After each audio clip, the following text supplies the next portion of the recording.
जय हिंद दोस्तों। मैं आपका साथी देवेंद्र कुमार स्वागत करता हूं आपके अपने YouTube channel Devendra study IQ पर।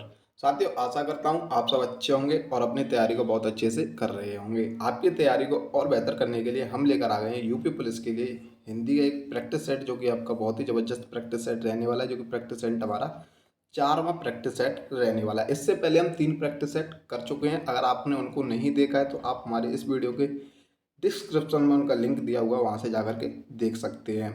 तो साथियों, हम बिना देरी करते हुए आज कर लेते हैं प्रैक्टिस सेट को शुरू। और उससे पहले आप वीडियो पर एंड तक जरूर बने रहें और हमें कमेंट में बताएं आपके इस प्रैक्टिस सेट में कितने क्वेश्चन सही हुए हैं। अगर वीडियो अच्छी लगे तो वीडियो को लाइक जरूर कर लें। बढ़ते हैं साथियों प्रैक्टिस सेट की तरफ, तो देख लेते हैं पहला प्रश्न। साथियों, पहला प्रश्न है इस प्रैक्टिस सेट का, हिंदी के प्रैक्टिस सेट का पहला प्रश्न है नई कविता। नई नई कविता पत्रिका प्रकाशन कहाँ से आरंभ हुआ? नई पत्रिका प्रकाशन कहाँ से आरंभ हुआ? Option A Allahabad, option B Lucknow, option C Calcutta, option D Delhi. तो साथियों, देख लेते हैं इसका सही आंसर। तो सही आंसर इसका हो जाएगा आपका ऑप्शन ए इलाहाबाद। इलाहाबाद इसका सही आंसर हो जाएगा। अगर नई कविता का प्रारंभ कहाँ से हुआ था? इलाहाबाद से हुआ था। साथियों, इसकी बात करें तो कब हुआ था? साथियों, ये हमारी 1954 में कब हुई थी? सॉरी, 1954 में इसका प्रकाशन हुआ था। ठीक है साथियों, कब हुआ था? 1900 प्रकाशन में इसका ये प्रकाशित हुई थी ये पत्रिका। तो साथियों, बढ़ते हैं हम आगे की तरफ और देख लेते हैं हम अगला प्रश्न। अगला प्रश्न क्या रहने वाला है? अगला प्रश्न है साथियों, तोड़ने ही होंगे मठ और गढ़ सब। तोड़ने ही होंगे मठ और गढ़ सब किसकी पंक्ति है? ये किस लेखक या कवि की पंक्ति है? Option A Nirala, option B Nagarjun, option C रघुवीर सहाय, ऑप्शन डी मुक्तिबोध। तो साथियों, देख लेते हैं इसका सही जवाब। तो इसका सही जवाब हो जाएगा आपका option D is the correct answer, Muktibodh. इनका नाम, पूरे नाम की बात करें तो इनका पूरा नाम है गजानन माधव मुक्तिबोध की ये पंक्ति है, जो कि तोड़ने ही होंगे मठ और गढ़ सब किसकी है? मुक्तिबोध की। Option D is the correct answer हो जाएगा। बढ़ते हैं साथियों अगले प्रश्न की तरफ। साथियों, अगला प्रश्न है कि तथैव। तथैव शब्द का संधि विच्छेद है। तथैव शब्द का हमें संधि विच्छेद करना है। तो आपका ऑप्शन ए है तथ धन एव, ऑप्शन बी है तथे धन एव, ऑप्शन सी तथा धन एव, ऑप्शन डी है तथा धन एव। तो साथियों, देख लेते हैं क्या बनेगा। तो हम तथैव की संधि विच्छेद करेंगे तो इसका संधि विच्छेद बनेगा हमारा तथा। किन में टूटेगा? हमारा तथा। धन एव में टूटेगा। किस में? तथा धन एव में ये टूटेगा। जो कि आपका ये किसका उदाहरण होता है? वृद्धि संधि का उदाहरण होता है। किसका होता है साथियों? वृद्धि संधि का उदाहरण होता है। तो इसका सही आंसर क्या हो जाएगा? Option D is the correct answer. Option D क्या हो जाएगा? इसका सही आंसर हो जाएगा। साथियों, बढ़ते हैं अगले प्रश्न की तरफ। साथियों, हमारा अगला प्रश्न है, चरण कमल बंदो हरिराई। उपर्युक्त पंक्ति में अलंकार बताना है। क्या बताना है हमें?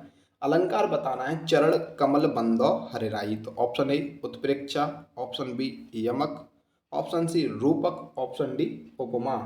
तो साथियों, बात करें इसका सही आंसर क्या हो जाएगा? तो इसका सही आंसर हो जाएगा आपका रूपक अलंकार। कौन सा है इसमें अलंकार? Option D C is the correct answer, रूपक अलंकार। चरण कमल बंदो हरिराई। तो रूपक अलंकार होता क्या है साथियों? रूपक अलंकार वे अलंकार होते हैं जहाँ उपमेय का, जहाँ उपमेय को उपमान का रूप मान लिया जाता है। क्या मान लिया जाता है? जहाँ उपमेय को उपमान का रूप मान लिया जाता है, वही हमारे रूपक अलंकार का उदाहरण होता है। एक और साथ हमारे रूपक अलंकार उदाहरण को पहचानने की सबसे आसान ट्रिक है कि किन्हीं दो शब्दों के बीच में हमें योजक चिन्ह लगा हुआ मिलेगा। किन्हीं दो शब्दों के बीच में क्या मिलेगा? योजक चिन्ह लगा हुआ मिलेगा। 90% आपकी ये श्योरिटी रहती है कि आपका रूपक अलंकार का ही उदाहरण हो। बढ़ते हैं अगले क्वेश्चन की तरफ। अगला क्वेश्चन है साथियों,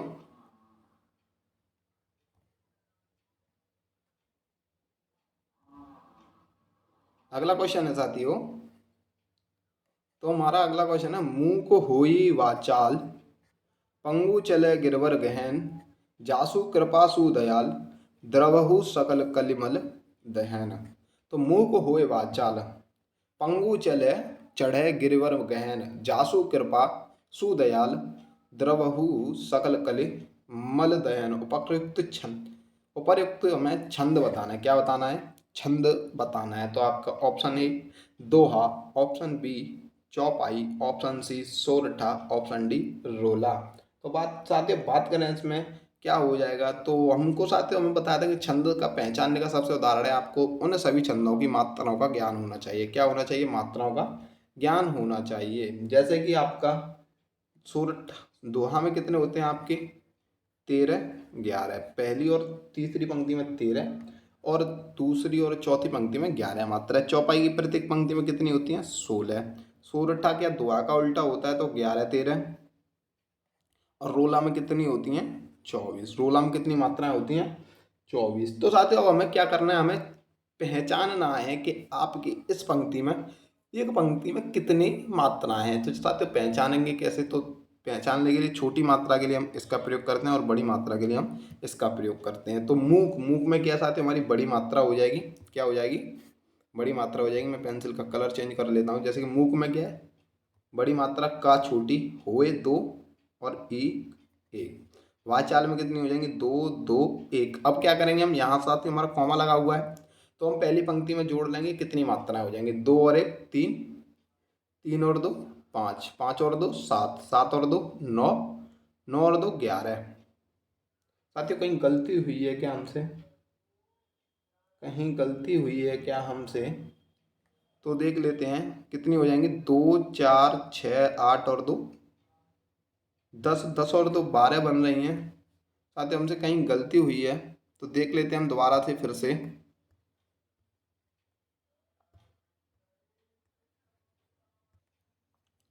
तो साथियों हम क्या बात कर रहे थे? हम बात कर रहे थे इसमें हमारी गलत बैठी थी। तो हम पहले बात कर रहे हैं दोहा में कितनी होती है हमारी?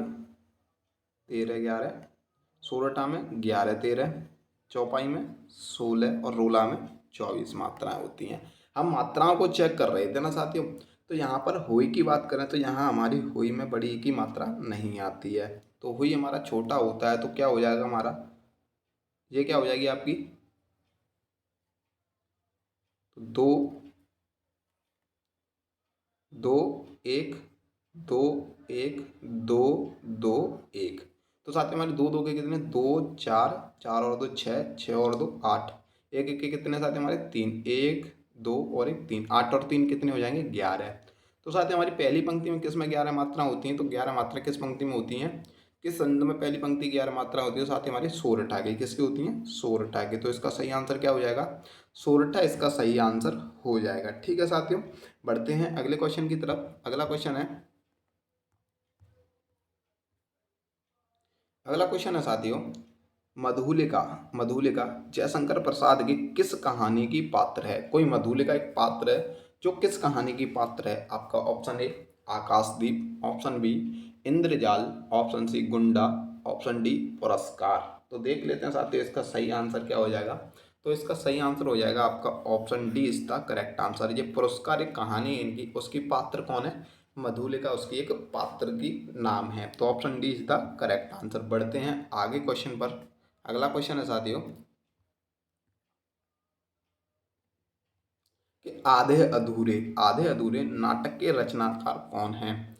आधे अधूरे नाटक के रचनाकार कौन हैं? तो option A Amritlal Nagar, option B Mannu Bhandari, option C Mohan Rakesh, option D Nirmal Verma. तो बात करें साथियों ये किसकी रचना है, तो ये हमारी नाटक है, ये इसके रचनाकार हो जाएंगे। आपका ऑप्शन सी इसका सही आंसर हो जाएगा। Option C is the correct answer. Mohan Rakesh इसका सही जवाब हो जाएगा। बढ़ते हैं अगले क्वेश्चन की तरफ साथियों। अगला क्वेश्चन है कि वर्तनी की दृष्टि से निम्नलिखित में शुद्ध शब्द है। वर्तनी की दृष्टि से इनमें से कौन सा शुद्ध शब्द लिखा हुआ है? ऑप्शन ए रचयिता, ऑप्शन बी रचयिता, ऑप्शन सी रचयिता, ऑप्शन डी रचयिता। तो बात करें तो साथियों इसका सही ऑप्शन क्या है? तो इसका सही ऑप्शन हो जाएगा आपका ऑप्शन बी इसका सही आंसर हो जाएगा। Option B is the correct answer. शुद्ध शब्द क्या हमारा? रचयिता लिखा जाता है। जैसे कवयित्री नहीं होता हमारा, क्या होता है हमारा? कवयित्री, कवयित्री होता है। क्या होता है? कवयित्री होता है। बढ़ते हैं अगले क्वेश्चन की तरफ। अगला क्वेश्चन है साथियों कर्म कारक का चिन्ह है। कर्म कारक की विभक्ति या चिन्ह बताना है हमें। कर्म कारक की क्या बतानी है हमको?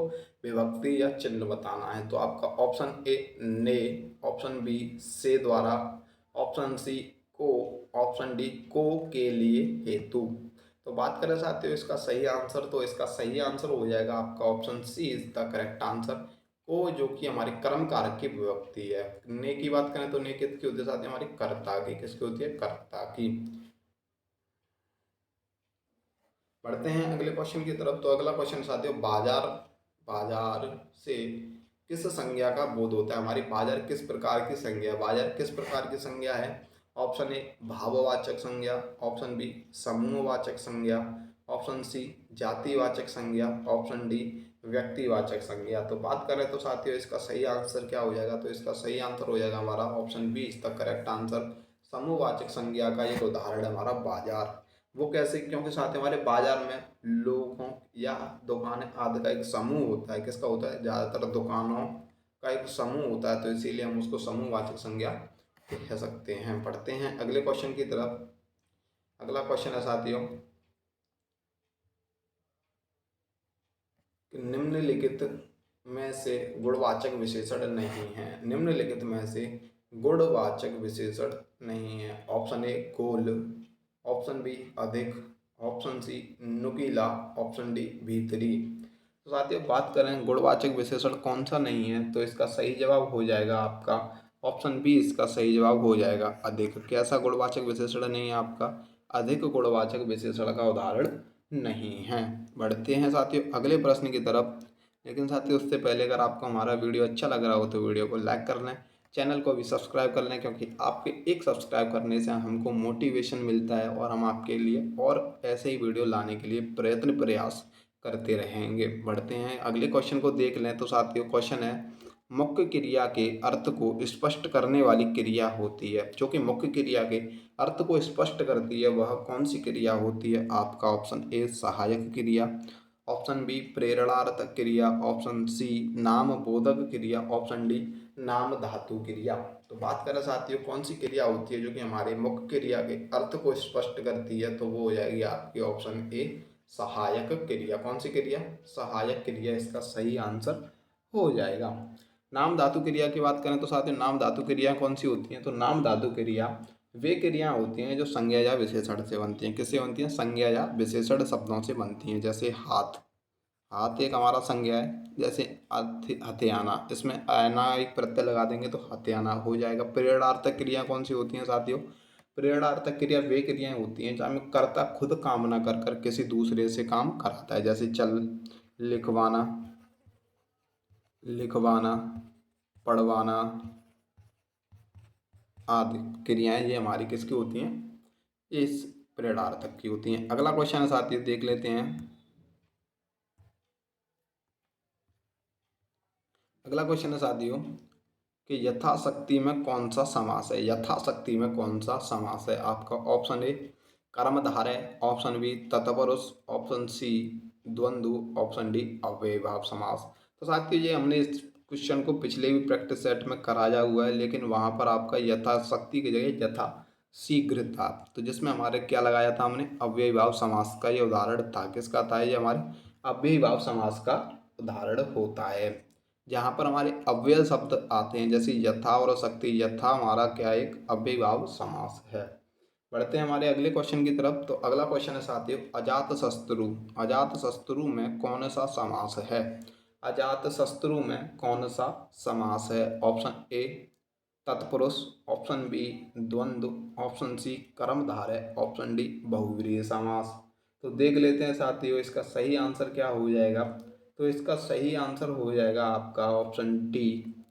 ऑप्शन डी इसका सही आंसर हो जाएगा। बहुव्रीहि समास का उदाहरण होगा। Option D is the correct answer हो जाएगा। अजात शत्रु को अगर हम समास का विग्रह करें तो कैसे बनेगा? जिसका कोई शत्रु ना हो, जिसका कोई शत्रु ना हो। बढ़ते हैं हम अगले क्वेश्चन की तरफ। अगला क्वेश्चन है साथियों कि कौन सा महीना भाद्रपद महीने के बाद आता है? कौन सा महीना भाद्रपद के बाद आता है option A Shravan, option B Ashwin, option C Paush, option D Ashadh. तो बात करें तो साथियों इसका सही जवाब क्या हो जाएगा, इसका सही जवाब हो जाएगा हमारा ऑप्शन बी अश्विन। अश्विन को साथियों हम हमारे गांव में, गांव देहातों में ज़्यादातर इसको अश्विन को क्या कहते हैं, कुआर का महीना। कौन सा महीना, कुआर का महीना कहते हैं। और भाद्रपद को क्या बोला जाता है साथियों, भादों। क्या बोला जाता है, भा सॉरी भादों। क्या बोला जाता है इसको, हमारे भादों बोला जाता है। तो भादों के बार क्या आता है, भादों के बार आता है हमारा कुआर। कुआर के बाद कार्तिक। तो बढ़ते हैं हम अगले क्वेश्चन पर। तो अगला क्वेश्चन है साथियों, अगला क्वेश्चन है साथियों कि सावधान मनुष्य, यदि विज्ञान है तलवार तो इसे फेंक दे, तजकर मोह स्मृति के पार। सावधान मनुष्य, यदि विज्ञान है तलवार तो इसे दे फेंक, तजकर मोह स्मृति के पार। पंक्ति के रचयिता कौन है, तो हमें पंक्ति के रचयिता बताने हैं। तो आपका option A Nagarjun, option B Dinkar, option C Agyeya, option D Nirala. तो बात करें तो साथियों इसका सही जवाब क्या हो जाएगा, इसका सही जवाब हो जाएगा आपका option D is the correct answer. Ramdhari Singh Dinkar के द्वारा ये एक रचना थी सावधान मनुष्य। कौन सी थी रचना, सावधान मनुष्य रचना थी, उसी से इस पंक्ति को लिया गया है। बढ़ते हैं अगले क्वेश्चन की तरफ। तो अगला क्वेश्चन है साथियों, अगला क्वेश्चन है कपूर शब्द है, कपूर शब्द है ऑप्शन ए तत्सम, ऑप्शन बी तद्भव, ऑप्शन सी देशज, ऑप्शन डी विदेशज। तो देख लेते हैं साथियों, तो इसका सही आंसर क्या हो जाएगा, इसका सही आंसर हो जाएगा आपका option B is the correct answer तद्भव। कर्पूर क्या है, सॉरी कपूर क्या है, हमारा एक तद्भव शब्द है। तद्भव का अगर कपूर का तत्सम बनाया तो इसका तत्सम क्या होता है, तो इसका तत्सम होता है हमारा कर्पूर। क्या होता है, कर्पूर इसका तत्सम शब्द होता है। ठीक है साथियों, बढ़ते हैं हम अगले क्वेश्चन की तरफ। तो अगला क्वेश्चन है हमारा, अगला क्वेश्चन है साथियों एक मुंह दो बात, एक मुंह दो बात मुहावरे का अर्थ है। एक मुंह दो बात मुहावरे का अर्थ है। ऑप्शन ए अत्यधिक बातें करना, ऑप्शन बी बहुत कम बोलना, ऑप्शन सी अपनी बात से पलट जाना, ऑप्शन डी बात बनाना। तो साथियों एक मुंह दो बात के मुहावरे की बात करें तो इसका सही आंसर हो जाएगा आपका ऑप्शन सी।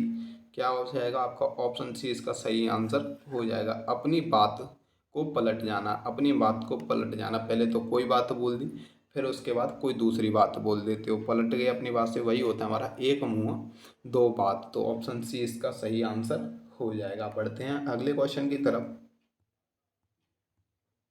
साथियों अगला क्वेश्चन है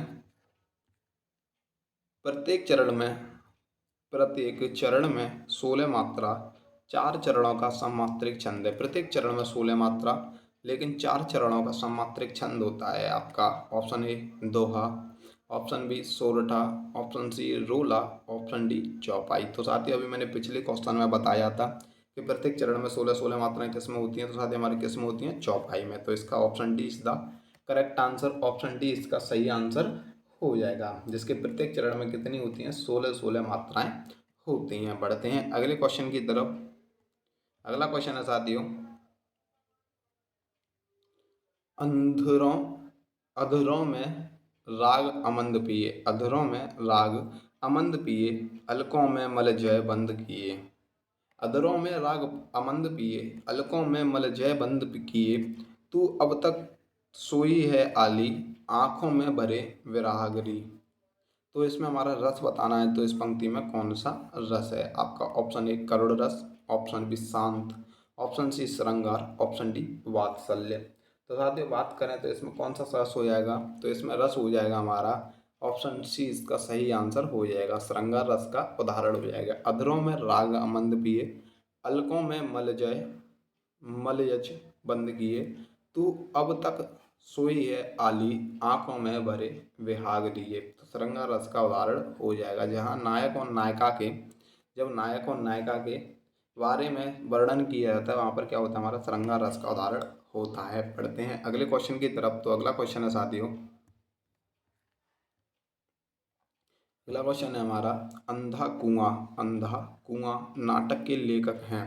अंधा कुआं नाटक के लेखक हैं। Option A Mohan Rakesh, option B Vishnu Prabhakar, option C Jagdeep Chandra Mathur, option D Lakshmi Narayan Lal. तो बात करें साथियों इसका सही आंसर क्या हो जाएगा। इसका सही आंसर हो जाएगा आपका option D is the correct answer, Lakshmi Narayan Lal, जो कि अंधा कुआं नाटक के रचनाकार हैं। अंधा कुआं नाटक के कौन है, रचनाकार हैं। बढ़ते हैं साथियों हमारे अगले क्वेश्चन की तरफ। तो अगला क्वेश्चन है, अज शब्द को स्त्रीवाचक बनाने के लिए किस प्रत्यय का प्रयोग होगा। अज शब्द को अज शब्द को स्त्री वाचक बनाने के लिए, स्त्री वाचक बनाने के लिए किस प्रत्यय का प्रयोग होगा। ऑप्शन ए ईया, ऑप्शन बी इक, ऑप्शन सी आ, ऑप्शन डी ई। तो साथियों बात करें इसका सही आंसर क्या हो जाएगा, तो इसका सही आंसर हो जाएगा आपका ऑप्शन सी। ऑप्शन सी इसका सही आंसर हो जाएगा। अज को हम स्त्री बनाने के लिए, अज शब्द का अर्थ क्या होता है साथियों, हमारे अज शब्द का अर्थ होता है हमारा क्या होता है, बकरा। बकरा को हम बकरी बनाएंगे तो किसका, अजा, तो क्या हो जाएगा हमारा अजा। हम अजा लगाएंगे तो क्या हो जाएगा हमारा बकरी हो जाएगा। क्या हो जाएगा,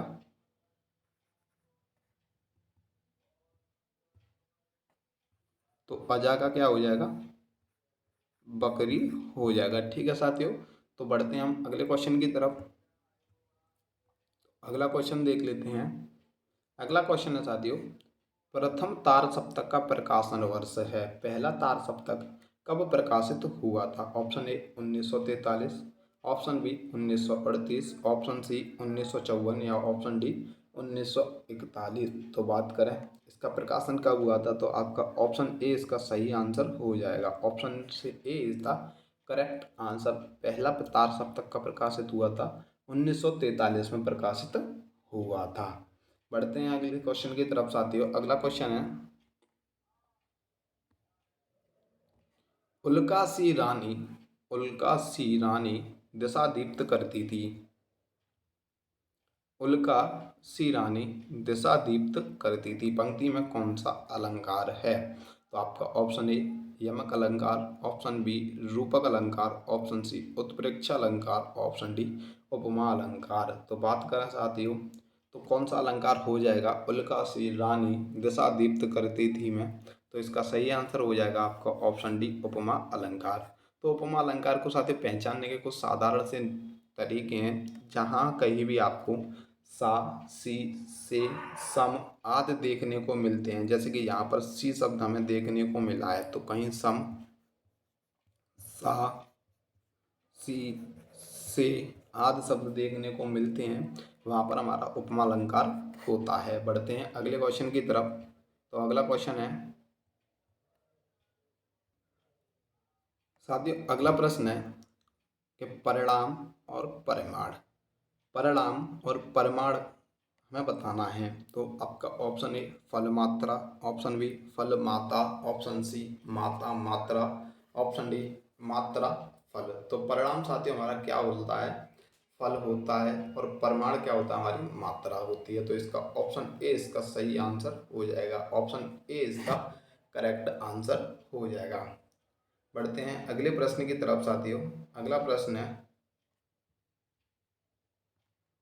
हमको इसमें बताना है आपका सिमिलरिटी शब्द है ये हमारे आदि और आदि। अगला प्रश्न तो साथियों हमारा आदि और आदि में, तो हमें बताना है तो ऑप्शन ए प्रहार, ऑप्शन ए में प्रहार और प्रकार, ऑप्शन बी अभ्यास अभ्यस्त, ऑप्शन सी आरंभ अंत, ऑप्शन डी आरंभ अभ्यस्त। तो बात करें साथियों इसका सही आंसर हो जाएगा ऑप्शन डी इसका सही आंसर हो जाएगा। आदि का मतलब होता है हमारा अभ्यास आरंभ, और आदि का मतलब होता है हमारा अभ्यस्त। तो ऑप्शन डी था करेक्ट आंसर। पढ़ते हैं हम अगले प्रश्न की तरफ। तो अगला प्रश्न देख लेते हैं साथियों। अगला प्रश्न है साथियों, नीचे दिए गए अनेकार्थी शब्दों को एक अर्थ के साथ लिखा है, दूसरा अर्थ बताइए। प्रमत्त स्वेच्छाचारी, प्रमत्त स्वेच्छाचारी। तो इसका हमें क्या बताना है, एक अर्थ के साथ हमको बताना है। तो ऑप्शन ए उन्मत्त, ऑप्शन बी प्रपीड़ित, ऑप्शन सी उत्कृष्ट, ऑप्शन डी परितृष्ट। परितष्ट तो साथियों बात करें इसका सही आंसर हो जाएगा आपका ऑप्शन ए उन्नमत। क्या हो जाएगा? उन्नमत इसका सही आंसर हो जाएगा। प्रमत्त के अनेकार्थी शब्द के रूप में इसका सही आंसर हो जाएगा। बढ़ते हैं साथियों अगले क्वेश्चन की तरफ। तो अगला क्वेश्चन है हमारा शुद्ध वाक्य का चयन करना है। क्या करना है? शुद्ध वाक्य का चयन करें। तो आपका पहला ऑप्शन है माँ को अपने पुत्र में ममता होती है। अपने पुत्र में ममता नहीं। माँ को अपने पुत्र पर ममता होती है। माँ को अपने पुत्र पर ममता होती है। ममता पुत्र पर नहीं होती है। माँ को अपने पुत्र की ममता होती है नहीं। तो माँ को अपने पुत्र से ममता होती है। ऑप्शन सी इसका सही आंसर हो जाएगा। क्या हो जाएगा? ऑप्शन सी इसका सही आंसर हो जाएगा। बढ़ते हैं अगले क्वेश्चन की तरफ।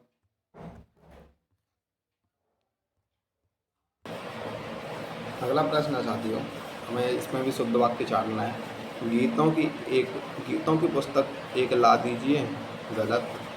गीतों की एक पुस्तक ला दीजिए, एक गीतों की पुस्तक ला दीजिए या एक गीत की पुस्तक ला दीजिए। तो साथियों इसका सही आंसर हो जाएगा आपका बी ऑप्शन इसका सही आंसर हो जाएगा। गीतों की एक पुस्तक ला दीजिए। बढ़ते हैं अगले प्रश्न की तरफ। तो साथियों अगला प्रश्न है वाच्य किसके अनुसार बनता है? वाच्य किसके अनुसार बनता है? ऑप्शन ए कर्ता, ऑप्शन बी कर्म, ऑप्शन सी भाव। तो साथियों वाच्य हमारा 3 प्रकार से बनाया जा सकता है, कर्ता से भी, कर्म के अनुसार भी और भाव के अनुसार भी। तो ऑप्शन डी इसका सही आंसर हो जाएगा। इन सभी के अनुसार हमारा वाच्य बन सकता है। बढ़ते हैं अगले प्रश्न की तरफ। तो अगला प्रश्न है साथियों हमारा अगला प्रश्न है उपवाक्य पहचानिए। क्या पहचानना है? उपवाक्य पहचानिए। वह आदमी जो कल आया था आज भी आया है। वह आदमी जो कल आया था वह आज भी आया है। तो आपका कैसा उपवाक्य है? संज्ञा उपवाक्य, विशेषण उपवाक्य, क्रिया विशेषण उपवाक्य या क्रिया उपवाक्य। तो बात करें तो इसका सही आंसर हो जाएगा आपका विशेषण संबंधी उपवाक्य हो जाएगा। ऑप्शन बी क्या हो जाएगा? इसका सही आंसर आया है। तो विशेषण उपवाक्य इसका सही आंसर हो जाएगा। बढ़ते हैं हमने लास्ट क्वेश्चन की तरफ। तो इस चैप्टर का इस टॉपिक का लास्ट प्रश्न साथियों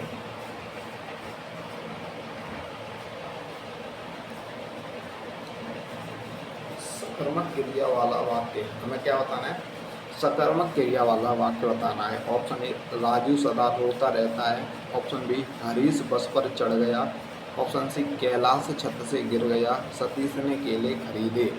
तो साथियों बात करें इसका सही आंसर क्या हो जाएगा? तो इसका सही आंसर की बात करें तो पहले तो हम बात कर लेते हैं कि राजू सदा रोता रहता है। रोने का क्या कर रहा है? वो राजू रो रहा है तो कोई काम कर रहा है? नहीं कर रहा है। तो रोना कोई क्रिया है? सकर्मक क्रिया नहीं, अकर्मक। हरीश बस पर चढ़ा, तो हरीश बस पर चढ़ा, क्या चढ़ा? हरीश ही तो चढ़ा, बस पर चढ़ा, तो ये भी नहीं होगा। वह कैलाश छत से गिर गया, क्या गिर गया? कैलाश। कैलाश गिर गया तो कोई कार्य किया? नहीं हुआ, तो सकर्मक क्रिया ये भी नहीं होगी। सतीश ने क्या खरीदे? केले। तो इसमें कहाँ पर प्रभाव पड़ रहा है? हमारा केलों पर प्रभाव पड़ रहा है। केले मतलब हमारे कर्म पर प्रभाव पड़ रहा है, तो वहाँ पर क्या हो जाएगी? सकर्मक क्रिया हो जाएगी। ऑप्शन डी इसका सही आंसर हो जाएगा। तो साथियों आज का ये वीडियो हमारा यहीं पर समाप्त होता है। साथियों ये हमारा वीडियो यहीं पर समाप्त होता है। वीडियो अगर आपको अच्छा लगा हो तो वीडियो को लाइक करना, चैनल को भी सब्सक्राइब करना और बेल आइकन को भी प्रेस करना, क्योंकि हम आपके लिए और ऐसे वीडियो लाते रहेंगे। तो साथियों में कमेंट में ज़रूर बताएं आपके कितने क्वेश्चन सही हुए इस प्रैक्टिस सेट में, क्योंकि अब मिलते हैं हम आपको एक और नए प्रैक्टिस सेट के साथ अगले टॉपिक में। ये आपको रोज़ सुबह 10 बजे आपका प्रैक्टिस सेट कराए जाते हैं। तो साथियों प्रैक्टिस सेट से जुड़ना ना भूलें और प्रैक्टिस सेट को ज़्यादा से ज़्यादा शेयर जरूर करें। तो जब तक के लिए बाय बाय, जय हिंद, जय भारत।